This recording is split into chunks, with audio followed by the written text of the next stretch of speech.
YouTube के सभी दर्शकों को मेरा नमस्कार। आप सभी को राधे राधे, जय श्री कृष्ण।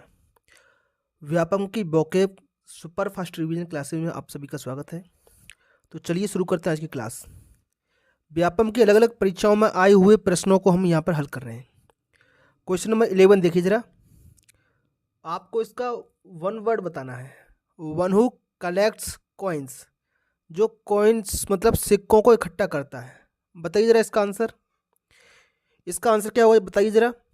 इसका आंसर है बी, न्यूमिस्मेटिक्स। याद रहेगा सभी को। चलिए, ऐसा व्यक्ति जो सिक्के कलेक्ट करता है उसको कहते हैं न्यूमिस्मेटिक्स। फ्लैटलिस्ट, फ्लैटलिस्ट क्या होता है?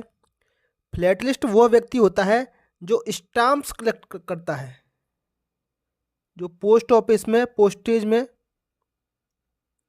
जो पोस्टेज या स्टाम्प्स कलेक्ट करता है उसको कहते हैं हम फ्लैटलिस्ट।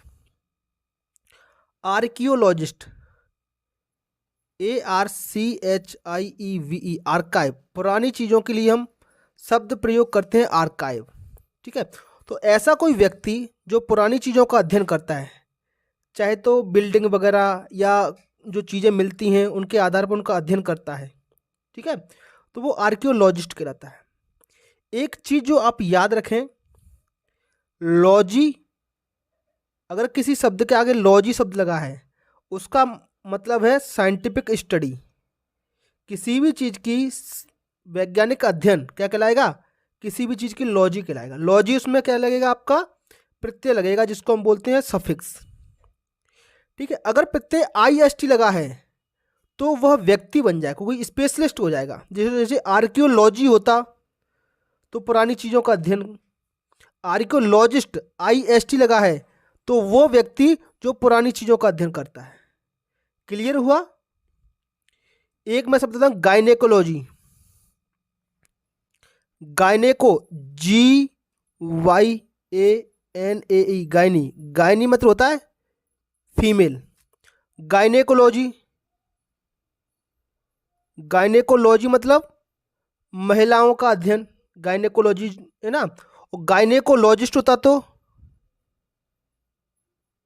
गायनेकोलॉजिस्ट IST, तो इसका मतलब महिलाओं का डॉक्टर।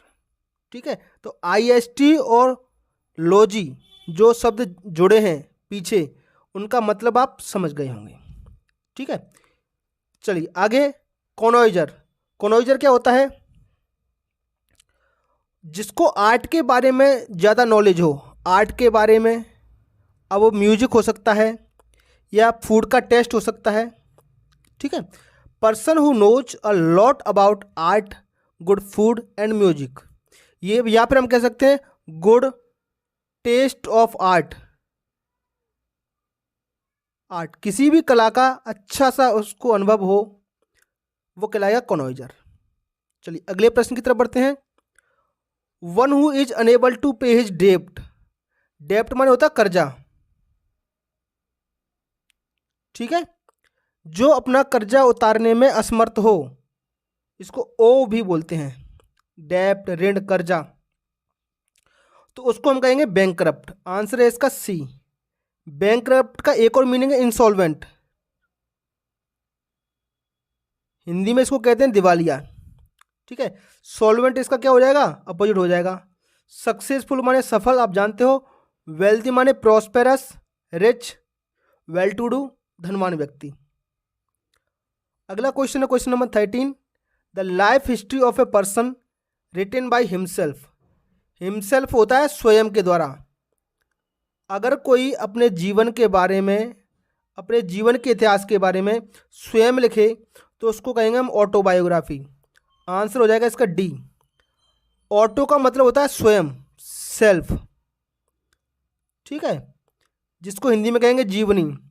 अगर किसी व्यक्ति के जीवन के बारे में कोई दूसरा व्यक्ति लिखे तो उसको कहेंगे बायोग्राफी। यहाँ पर शब्द लिखा है GRAPHY। तो ग्राफी भी एक प्रकार की स्टडी होती है। जैसे लॉजी का अर्थ था, वही ग्राफी का मतलब है। याद रहेगा आपको। चलिए, डायरी, जो दैनिक हमारा रूटीन होता है, डेली रूटीन को हम उसमें ऐड करते हैं।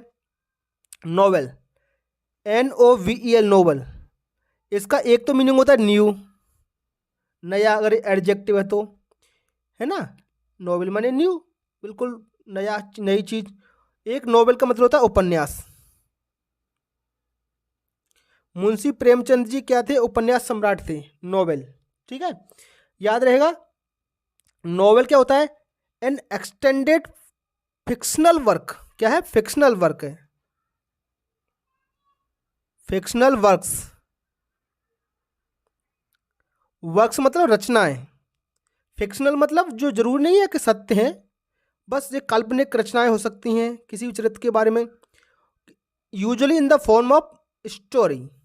किसके फॉर्म में? कहानी के रूप में, जैसे महाभारत, रामायण, महाकाव्य।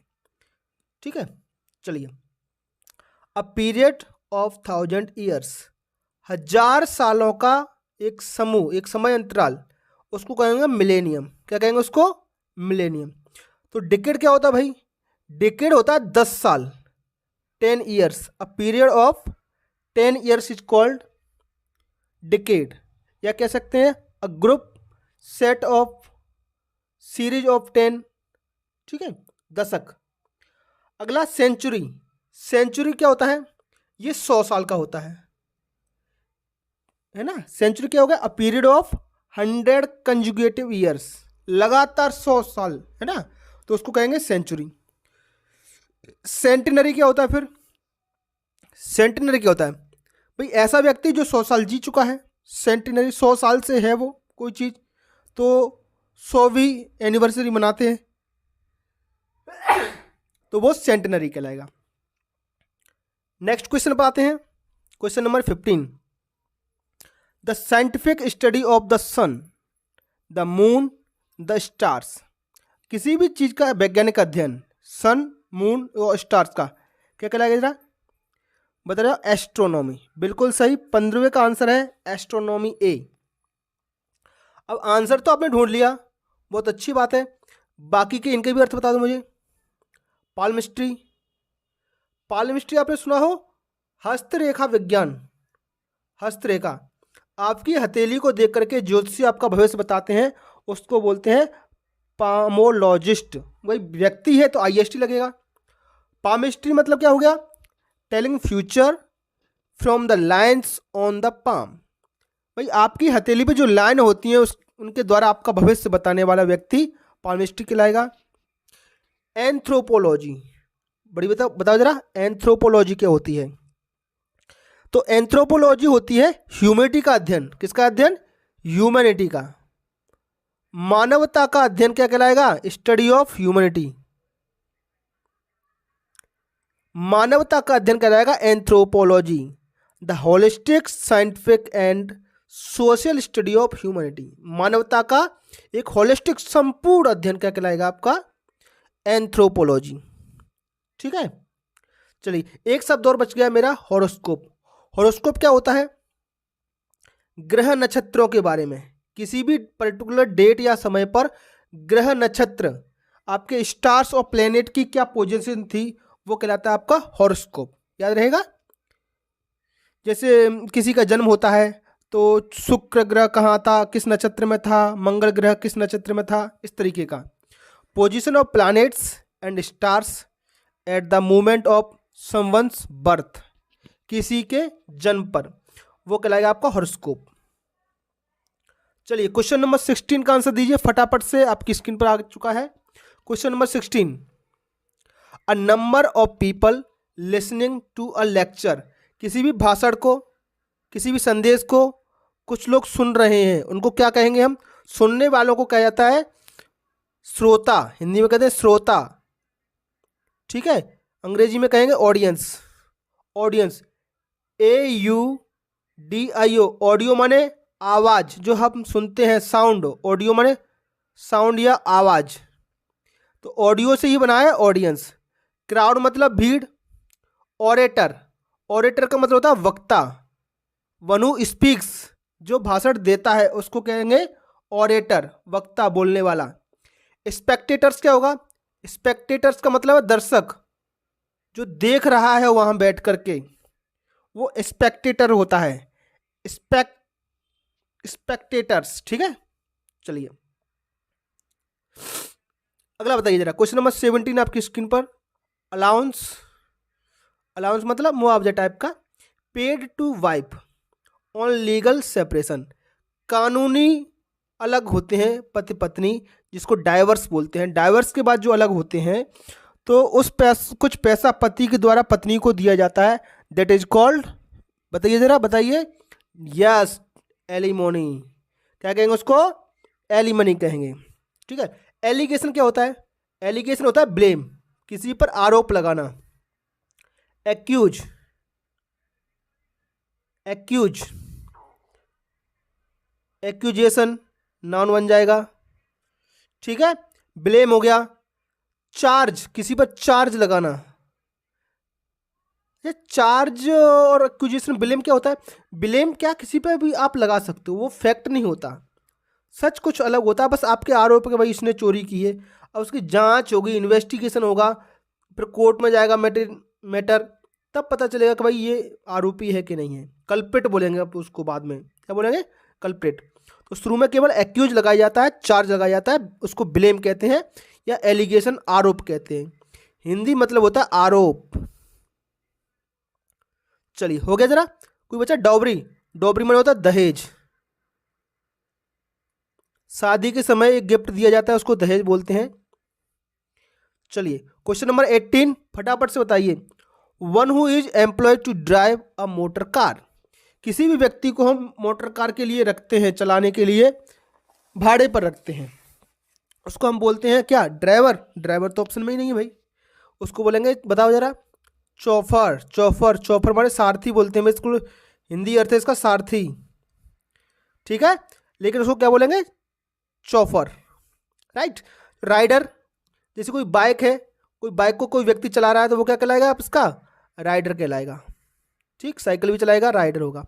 रेसिस्ट, रेसिस्ट देखो आईएसटी लगाए तो कोई ना कोई व्यक्ति होगा, जो व्यक्ति किसी भी जाति पर, किसी के जात का सपोर्ट करता है वो रेसिस्ट कहलाता है। One who support racist. Right. चलिए चौफर हो गया। जॉकी, बहुत बढ़िया मीनिंग है जॉकी। मुझे बताइए जरा, जो व्यक्ति हॉर्स ट्रेडिंग करता है, हॉर्स ट्रेडिंग, भाई मेरा 5 नंबर के घोड़े पर 1 लाख रुपए लगे हैं या 10 नंबर घोड़े पर 50,000 रुपए लगे हैं, हॉर्स ट्रेडिंग, वो व्यक्ति क्या कहलाएगा? जॉकी। या हॉर्स के ऊपर जो रेसिंग होती है, घोड़े के ऊपर जो बैठता है उसको कहते हैं जॉकी। याद रहेगा आपको? Jockey, a dealer in horses, या फिर to ride in a race, race में घोड़े के ऊपर जो बैठता है, घुड़सवारी जो होती है, घोड़ों की रेस होती है उसमें।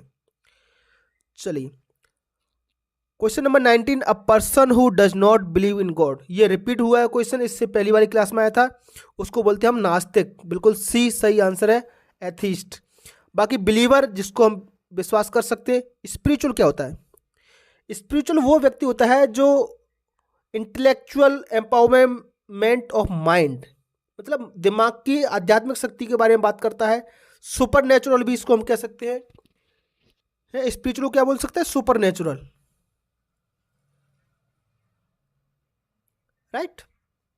या फिर कह सकते हैं related to the intellectual and higher empowerment of mind, pertaining to spirit और द सोल, जो आत्मा के बारे में बात करता है, रूह के बारे में बात करता है, ऐसा व्यक्ति, आध्यात्म। ठीक है। चलिए कोई रह गया क्या? हाँ, ऑप्शन ए रह गया। बताइए अल्ट्रिस्ट क्या होता है? अल्ट्रिस्ट का हिंदी मतलब समझ लो, कभी नहीं भूलोगे, परोपकारी।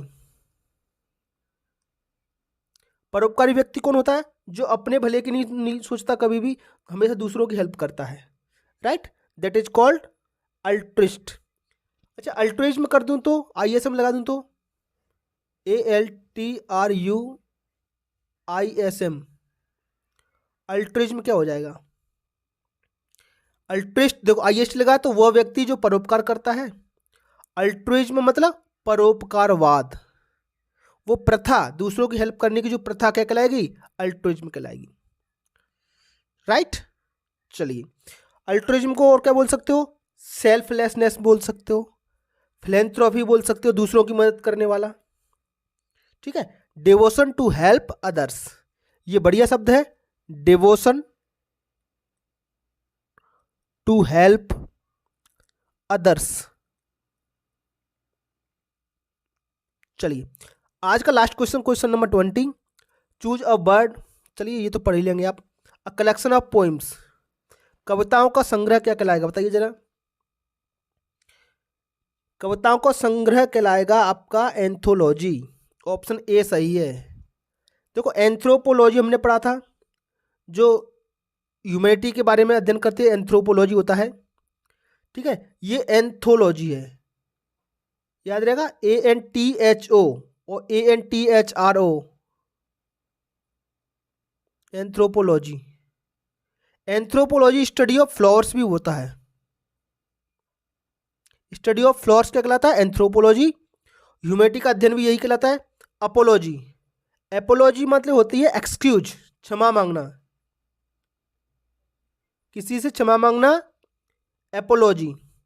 एनालॉगी, एनालॉगी क्या होती है? रिजेम्बलेंस, किसी से किसी की रिजेम्बलेंस मिलती हो, सिमिलरिटी मिलती हो, लाइकलेसनेस, राइट।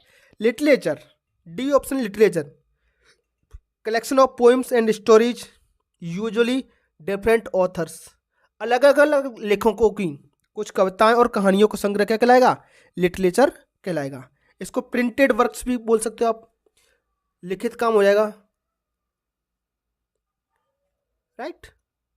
तो चलिए मुझे कमेंट बॉक्स में बताएं कि आज के वीडियो आपको कैसा लगा और 10 क्वेश्चन में से कितने क्वेश्चंस आपके सही थे। अगर आपको हमारी वीडियो से थोड़ी सी भी हेल्प मिलती है तो प्लीज़ चैनल को लाइक करें, कमेंट करें और अपने साथियों के साथ शेयर अवश्य करें। तो चलिए फिर मिलेंगे अगली क्लास में, तब तक के लिए आपका दिन शुभ हो। Have a nice day, thank you.